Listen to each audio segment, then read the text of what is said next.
mas faz parte aqui do modelo da academia, a gente falou um bocadinho no início sobre a pessoa convidada, né? Então, eu só queria...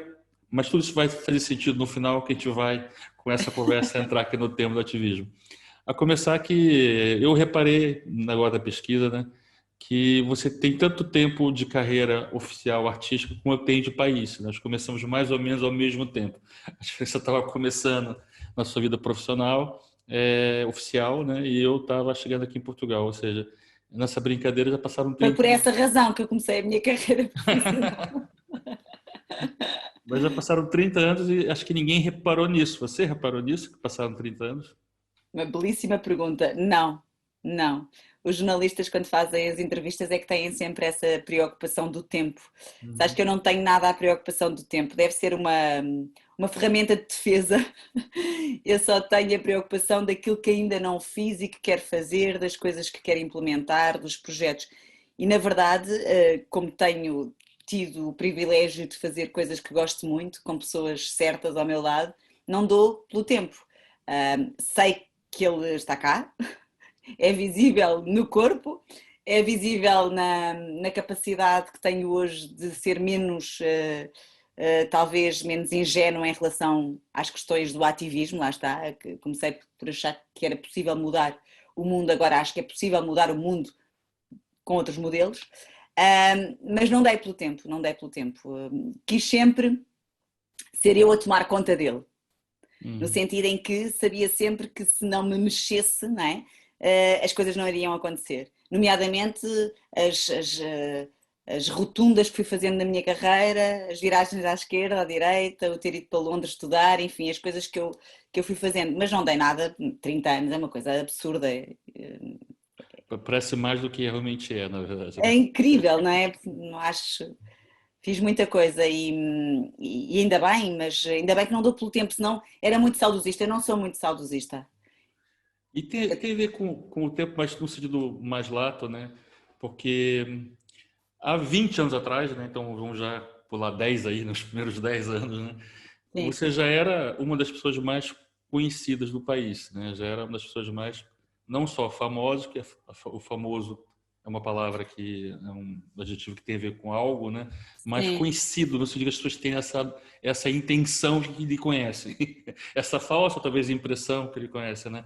Você estava na casa já de todos os portugueses já Uhum. há 20 anos atrás, que foi mais ou menos quando você começou também oficialmente a coisa do ativismo, né? Isso foi muito antes do Instagram, dos influencers, muito antes das pessoas acharem que influenciar os outros era uma profissão. Lá Sim. atrás, há 20 anos, quando você começou, o que passou por sua cabeça quando lhe convidaram para Isso vir para tão, fazer isso? sim, Hã? isso é tudo tão estranho, porque eu quero só fazer aqui uma premissa que para mim é importante, porque acho que quando tento encontrar respostas para aquilo que tem sido a minha carreira, ela foi sempre muito intuitiva e é mesmo importante que eu diga isto, porque não tenho estratégia, tudo aquilo que fiz foi muito com base na intuição, nas convicções que eu tinha, naquilo que ia lendo, naquilo que ia bebendo da minha família sobretudo a carreira foi feita com base mais nos nãos do que nos sims. Eu sabia o que é que não queria, tinha alguma dificuldade em perceber o que é que eu queria. Pronto, esta premissa é importante porque eu também nunca quis ser comunicadora, ou seja, nunca passou pela minha cabeça eu ser conhecida, não tinha nada essa vontade que as pessoas me conhecessem ou reconhecessem de todo. Eu no início de tudo, o que eu queria era ser a bailarina e coreógrafa. Portanto, eu tirei o curso de dança no conservatório e tinha muita vontade de falar através do corpo. Quando eu visualizava o meu futuro, era sempre no palco, através da coreografia, através de outros corpos, onde eu pudesse começar a dizer algumas mensagens. Isso sim foi muito cedo, ou seja, aquilo que hoje em dia se chama ativismo, na minha altura, quer dizer, eu comecei a fazer voluntariado com 9 anos, eram só mensagens que eu queria passar, à medida das minhas possibilidades, da minha faixa etária, não é? Porque a minha mãe foi durante muitos anos professora do ensino especial e marcou-me para todo o sempre a ideia da diferença ser a igualdade. E pedi-lhe a ela para começar a fazer voluntariado aos 9 anos e isso foi mudando a minha, nem é mudando, foi moldando a minha forma de estar. E portanto sempre achei que era coreografia que ia seguir, Depois tive uma lesão e achei que durante esse tempo em que estava a recuperar no médico, que não poderia ficar parado do ponto de vista intelectual, e fui tirar jornalismo para o Senjor, e portanto o jornalismo começou-me a abrir outras áreas e outros sonhos na minha cabeça, e foi aí que fui colocada em rádio e para fazer jornalismo.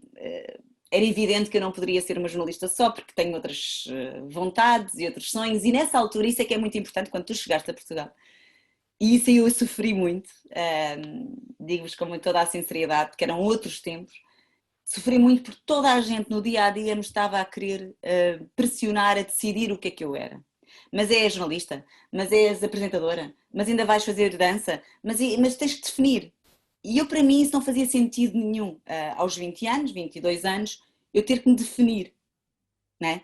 E acho que isso Nessa foi época aquilo a que me sociedade era muito em caixinhas ainda em em Portugal. caixinhas, e isso fez com que eu me revoltasse de tal forma dentro de mim que eu disse, não, eu quero é aprender, eu não quero é ser uma papagaia de programas de televisão onde dizem para eu dizer aquilo e eu digo aquilo e mais nada, eu não me ponho em causa, não reflito. Então foi aí que depois decidi ir para Londres durante 3 anos e onde, apesar de tudo, comecei a achar alguma graça à ideia de comunicar, ou enquanto atriz, ou enfim, comecei a escrever muitas crónicas para a rádio, para a Antena 1, e isso despertou em mim esta ideia de que não era a questão do influenciar que tu estavas aí, era a ideia do partilhar, que é completamente diferente. Uhum. Eu acho uma diferença enorme. Aquilo que eu tenho sempre muita vontade e muita urgência, e é mesmo urgente em mim, é partilhar. Partilhar o que vejo, partilhar o que sinto, partilhar as experiências que tenho tido, que são obviamente privilegiadas porque tenho contactado com pessoas desde o Sudão do Sul ao Haiti, à Índia, aos campos de refugiados na Grécia. Portanto, são experiências extremamente violentas e fortes, mas que tiram lições, e portanto é partilhar. Nunca foi o influenciar. A certa altura comecei a achar então piada à minha condição de apresentadora e comecei a tentar gerir e conciliar tudo. E depois foi tudo muito natural, ou seja, as minhas preocupações são mesmo as minhas preocupações e acabam por ser depois aquilo que eu levo para qualquer que seja o formato, até no The Voice. Eu falo sobre as questões que me preocupam da xenofobia em Portugal e do racismo. Eu consigo, através das equipas que me entendem, passar as mensagens que são aquelas que, enquanto cidadã, enquanto mulher, as questões da discriminação com base no género, e portanto eu vou conseguindo fazer isso. E agora percebo que, a certa altura, fui eu que decidi, bora lá, fazer, não foi cá a estratégia, mais uma vez, das pessoas que trabalham connosco. Não, eu achei que era bom ter o Instagram e o Facebook exatamente para isso, para poder partilhar algumas coisas, ainda que muito superficiais, mas que possam Só ajudar. agora que você começou, não sabia que... Não foi agora, foi para aí há 5 anos. Agora, para mim, em 30 anos é muito recente, não é? Okay. Mas comecei, tive imensas dúvidas, porque depois é essa questão do que é que como é que se pode gerir isto, não é? O que é Porque público, o que é privado, o que é é eu, porque como eu é que devo ter sido funciona, a né? única pessoa assim bastante conhecida no meio que nunca mostrou os filhos. Nas minhas redes sociais, ou mesmo nas revistas, ainda antes das redes sociais, eu nunca mostrei os meus filhos, eu nunca fiz uma viagem paga com. É evidente que apareço com o meu marido, mas ele também é ator e, portanto, aqui acaba por ser. Depois há uma espécie de coisa bonita que acontece, que é porque as pessoas me conhecem desde os 19 anos, pelo menos uma faixa, e acompanharam essa parte mais privada do casamento. Partilhamos aqui com uma muito clara, e acho eu, modéstia à parte, coerente, balança esta gestão. Mas a parte privada, íntima, eu nunca partilho. Mas percebo que é uma ferramenta quando eu tenho algum compromisso ou relações com marcas, e mesmo o que está a acontecer agora é muito surpreendente, porque as parcerias que eu tenho com marcas, como a ABP, por exemplo, que estamos agora a fazer um trabalho muito interessante sobre a pegada ecológica, ou como outras marcas com quem eu tenho relações, acabam por vir ter comigo exatamente por existir esta verdadeira preocupação em relação aos direitos humanos, em primeiro lugar, depois, não sei se isto se põe assim por etapas, e em relação ao meio e ao mundo que nós partilhamos. Certo.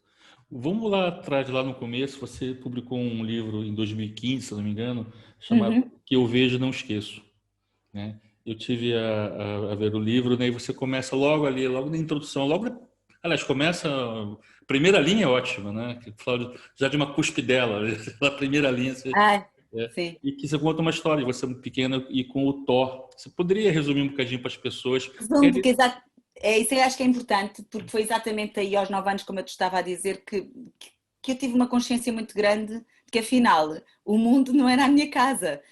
Na minha casa, o meu pai é jornalista, trazia-me as reportagens do mundo em desenvolvimento, muito, não é? Lembro-me de eu ser muito pequenina e ele alertar-me para o facto de existir, e ainda como é que é possível, os números eu tenho-os e não diminuíram, drasticamente diminuíram um bocadinho o trabalho infantil, por exemplo. E lembro-me dele falar disso, lembro dele me falar da forma como de facto as mulheres são muito pior tratadas e são sujeitas a muito mais agressão dos seus direitos humanos ou até mesmo a verem os seus direitos humanos negados, e tinha isso como uma realidade do meu dia a dia. Depois tinha a minha mãe como professora do ensino especial e, portanto, para mim, só aí é que eu percebi nessa história. Eu tomava conta dos jovens da Crenabel, do ensino da Crenabel, e aquela que era a minha função era pôr o creme protetor, descascar a maçã, dar a maçã, levar a criança ou o jovem, neste caso era o Tó, que era mais velho do que eu, até ao mar e voltar. E quando estávamos a ir até ao mar de mão dada, o Tó encontrou duas senhoras deitadas na areia e disse-me: Eu quero ir cumprimentar aquelas pessoas. E eu achei fantástico, porque uma das coisas que me acontece no dia a dia, esqueço-me que sou eu e estou no carro e digo bom dia às pessoas, porque eu acho que nós ajudaria muito mais se nós fôssemos realmente, e isto não é conversa da treta, se fôssemos mais sorridentes uns para os outros, eu acho que ajudaria.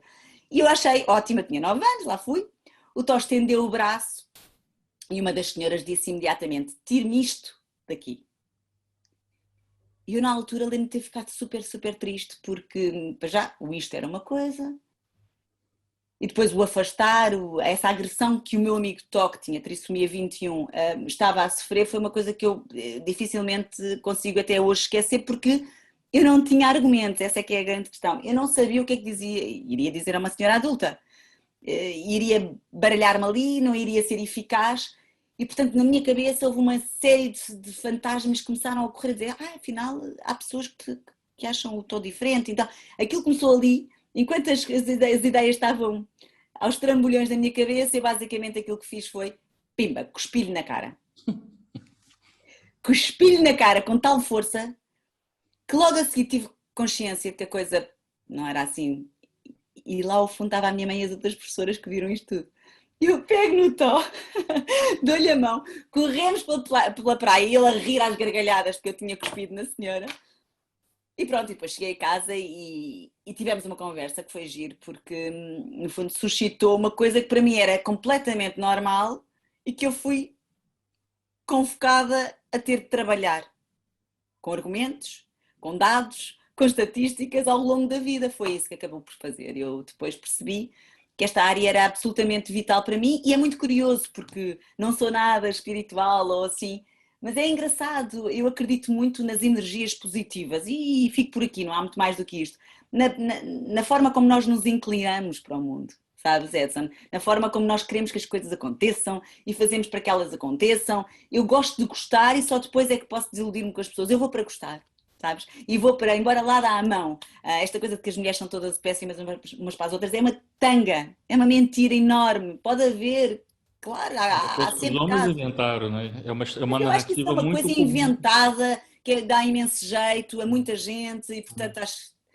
E então, no fundo é isso, eu acabo por conseguir trazer essas coisas boas que me acontecem na vida exatamente porque me inclino para elas. E este convite que veio das Nações Unidas para ser embaixadora de boa vontade do Fundo das Nações Unidas para a População, que é obviamente uma missão voluntária, veio há 20 anos, na altura do Kofi Annan, e veio ter comigo. Ou seja, eles fizeram uma investigação dentro de Portugal, através das entrevistas das figuras públicas, e eu espelhava as minhas preocupações, não é? Em relação aos direitos humanos, em relação aos direitos das mulheres, e portanto este organismo das Nações Unidas tem a área da saúde materna, da saúde sexual e reprodutiva, do potencial dos jovens, estas áreas da igualdade de género ou da desigualdade de género, Portanto, acabou por vir ter comigo. Depois eu abraço as coisas com toda a força porque acredito nelas. E nesse caso, esse embaixador da boa vontade, né, para a população, né, você especificamente se dedica-se às causas femininas, ou seja, não está Não, limitada. sim, tem mais a ver com a questão da igualdade de género, mas muito focado na saúde materna, na saúde sexual e reprodutiva, planeamento familiar e potencial dos jovens. Estas são as matérias. E, portanto, aquilo que nós temos que fazer como missão é trabalhar junto da imprensa, não é? Trabalhar junto do público que nos ouve, portanto, passar muitas mensagens. Mas às vezes eu sou convidada para moderar debates e conferências a nível internacional, com políticos, enfim, mas o trabalho é feito por mim, ninguém me paga para ir fazer o que quer que seja ou fazer visitas no terreno, daria muito jeito porque teria mais material, mas não, aquilo que eu faço e consigo eu inventar ou implementar os projetos para que depois possa acompanhar também no terreno algum dos projetos do Fundo das Nações Unidas para a População e faço esse reporte e é isso que partilho. Quantos países você acha que já visitou nessa função? Diria que porque eu acumulo, Edson, exatamente porque, como não há orçamento para eu ir, eu nos Príncipes do Nada, que é um projeto da minha autoria do Ricardo Freitas, que é realizador e que começou há 14 anos, estava eu grávida da minha filha, e aquilo que nós fazemos nesses documentários é exatamente ter sempre alguma reportagem sobre o Fundo das Nações Unidas para a População, que é uma forma de eu também partilhar o trabalho que eles fazem, que é essencial. Mas eu diria que para aí 20 países. E essa é a forma que eu reporto, até porque é muito importante dizer-se que este organismo das Nações Unidas é daqueles que é menos amado. Uhum. Apesar de ser a saúde sexual e reprodutiva, é provavelmente o menos sexy de todos. Porque, na verdade, quando nós temos presidências como as do Trump, tudo o que tem a ver com saúde sexual e reprodutiva, planeamento familiar, as mulheres, os direitos das mulheres, serão sempre aqueles onde os investimentos são mais curtos ou mesmo cortados. E, portanto, é muito importante para Coisa mim. que regride, né? Por exemplo, agora o Brasil Regridem, isto é terrível, anda para avançado a está frente, anda para trás, sim. regredindo, né?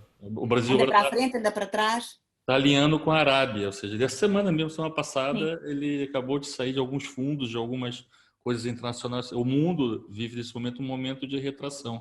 completamente. E o que é mais idiota no meio disto tudo é que, de facto, nós para os projetos avançarem, eles são baseados em estatísticas, em números, em estudos de impacto, tudo isso.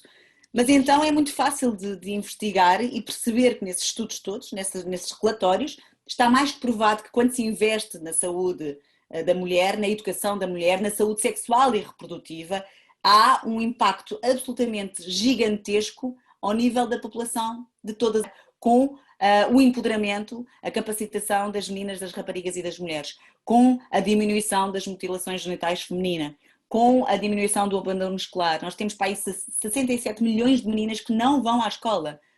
Porquê? Porque não há vontade para que elas vão à escola, porque há casamentos forçados, porque há gravidezes indesejadas, porque há menstruação.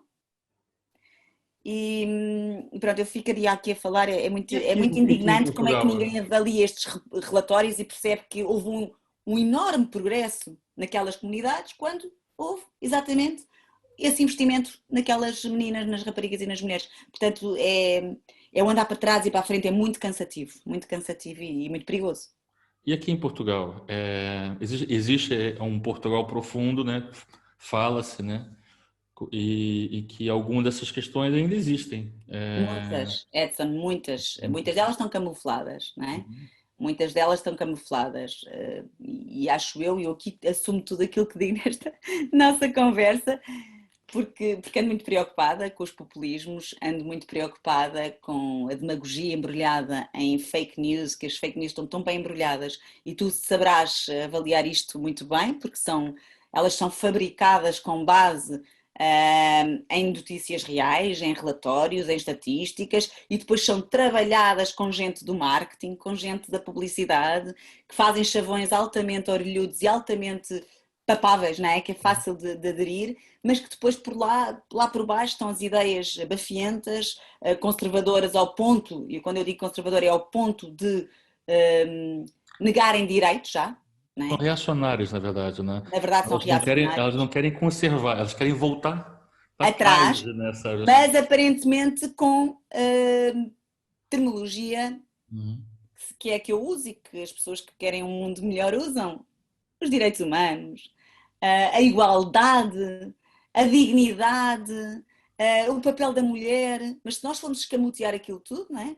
É perigoso, é muito perigoso e estou preocupada com isso. Depois, ao nível, nós temos questões muito concretas, nós temos ainda uma desigualdade com base no género, que é visível, se calhar de uma forma mais fácil, através da disparidade de salários, que ainda acontece, e quando se chega ao topo das empresas ainda mais, mas também nas questões da violência. É evidente que existe violência entre homens, também nos homens, mas é mais entre homens, era isso que eu queria dizer. Portanto, ela acontece mais entre relações homossexuais, porque na verdade não se compara os números de violência e de morte por violência nas mulheres. É altíssima. Uma em 3 mulheres em Portugal é vítima de violência.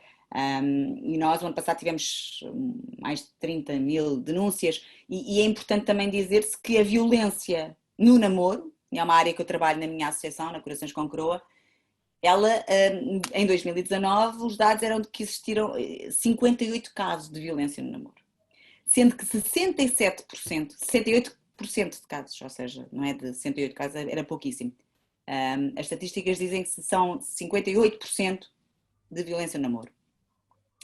E aquilo que é mais perturbador é que 67% dos jovens acha normal comportamentos que são denominados de violentos, quer Uhum. psicológicos, quer físicos. Eles acham normal, porque mais uma vez o léxito está deturpado. Os jovens não sabem o que é o ciúme, o que é o poder, o que é posse, o que é, né, as relações afetivas. Ser E romântico e portanto ser isto possessivo, né? É muito comum. é, Os jovens hoje não têm a noção de que. não têm noção, 67% é imenso, Edson. Acham normal. Portanto, é grave. E depois, noutras áreas também, Portugal, eu acho que de uma maneira geral, nós temos aqui uma oportunidade de dar outras respostas sociais e de renovar as políticas sociais, porque estamos com uma população que está a ficar muito à mercê da mão estendida, não é? Esta solidariedade de mão estendida que a mim me faz muita confusão, porque retira a dignidade às pessoas. Eu acredito em sociedades compassivas, que são aquelas que trabalham verdadeiramente o sentido de compaixão. E o sentido de compaixão não é o sentido de pena, não é esta relação vertical em que tu estás em cima e dás a moeda abaixo, não é? Não, é o sentido de que nós somos melhores uns com os outros e que crescemos mais uns com os outros. Acredito nisso, mas acho que também em Portugal é a Golândia está a ter muita adesão. Então vamos aproveitar esse momento, né? Que você Tu tens que me citou aí. calar, porque isto é. Não, não, não. Que você citou aí Corações com Coroa. Eu queria que você explicasse, até porque esse vídeo depois vai chegar nas mãos de diretores de marketing e gestores de várias empresas, Uhum. que contasse um bocadinho da história da Corações, como é que ela começou e o que ela faz hoje.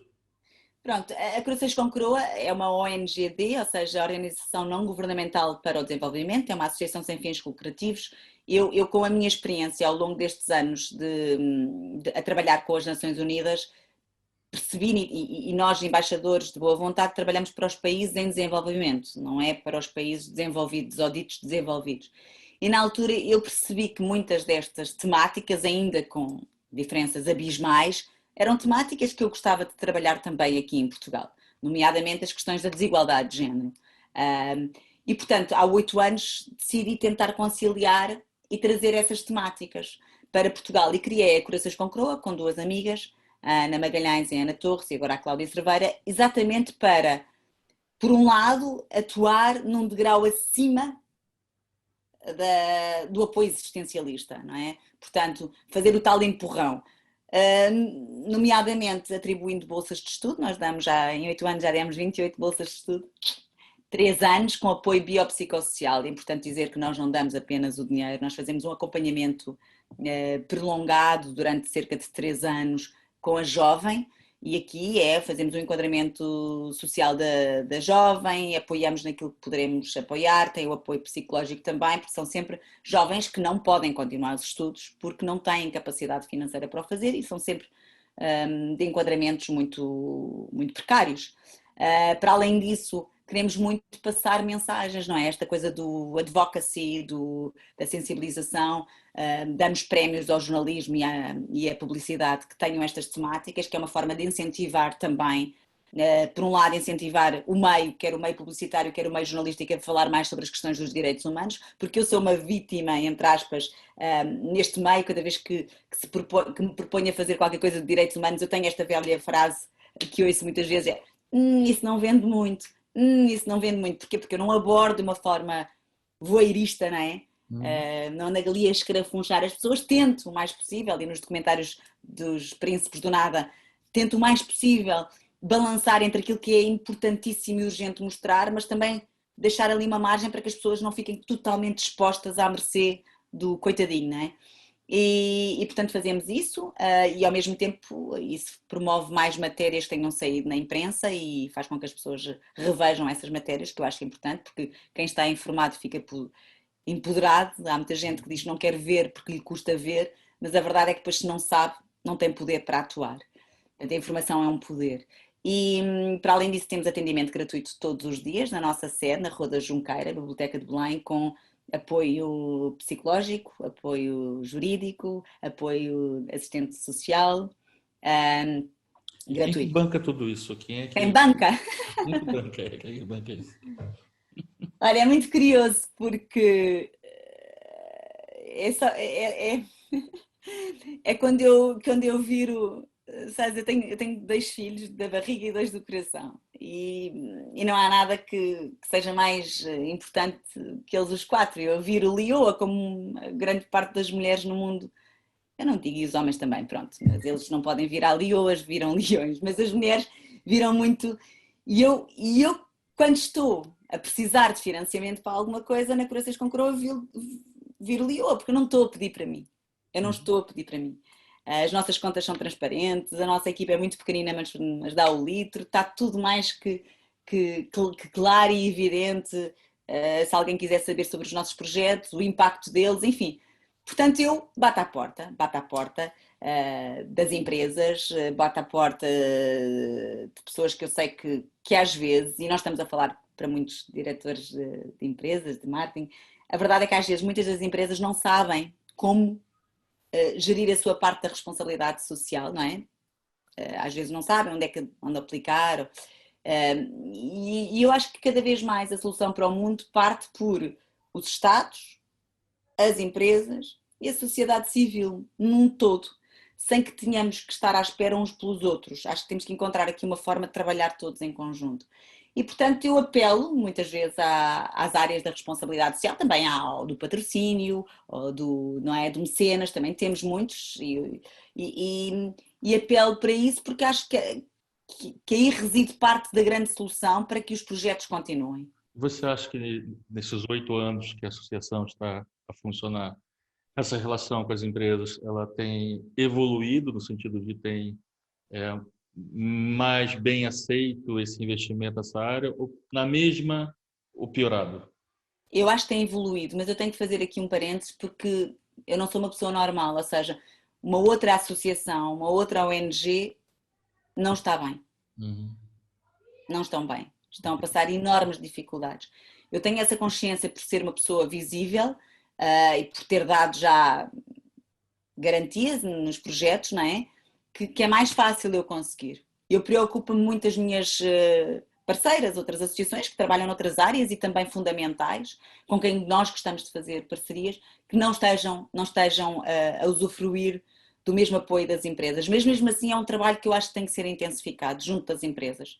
É importante que as empresas saibam determinadas associações, o que é que elas estão a fazer, o que é que fazem no terreno e como é que se podem realmente integrar e envolver muito mais do que só dar o financiamento, não é? Mas eu sinto que cada vez que falo, ou que conto o trabalho, ou que mostro histórias felizes, eu acho que todos nós precisamos de histórias. A publicidade é feita disso, o jornalismo é feito disso, e o trabalho social tem de ser feito disso. É a minha convicção. Portanto, as histórias de felizes que podem demorar, uma pessoa para se reerguer depois de uma violenta situação de violência doméstica. Vai demorar, Edson, e portanto o estudo de impacto daquela vida vai demorar tempo até ela, com o apoio da nossa psicóloga, da nossa assistente social, com o apoio, não é? O lado da autoestima, vai demorar, portanto não é evidente que tenhamos o estudo de impacto imediato, não, vai demorar, mas são histórias felizes e nós temos-las e todos os que trabalham nesta área social têm, e são essas histórias felizes e menos as vítimas, não é? Que têm que vir cá para cima para inspirar também quer a sociedade civil, quer as empresas a apoiarem mais. Porque depois dá um prazer brutal sentir que se contribuiu para a vida ou a mudança de vida de alguém. Eu dou-te um exemplo, a Jéssica Silva, é jogadora de futebol, ganhou o prémio da melhor jogadora de futebol. Ela foi a nossa primeira bolseira. Há 8 anos, chegou sem ter capacidade nenhuma para continuar o seu sonho. Hoje joga num dos grandes clubes europeus, é uma vencedora. E você, numa entrevista há algum tempo, falou que ela disse que um dia ela ainda ia bancar a bolsa de alguém. Mas exatamente, sabes que é muito engraçado, nós temos 28, mas algumas continuam, portanto, das ex-bolseiras, as que terminaram e que já estão a trabalhar, todas elas me dizem isso, Edson.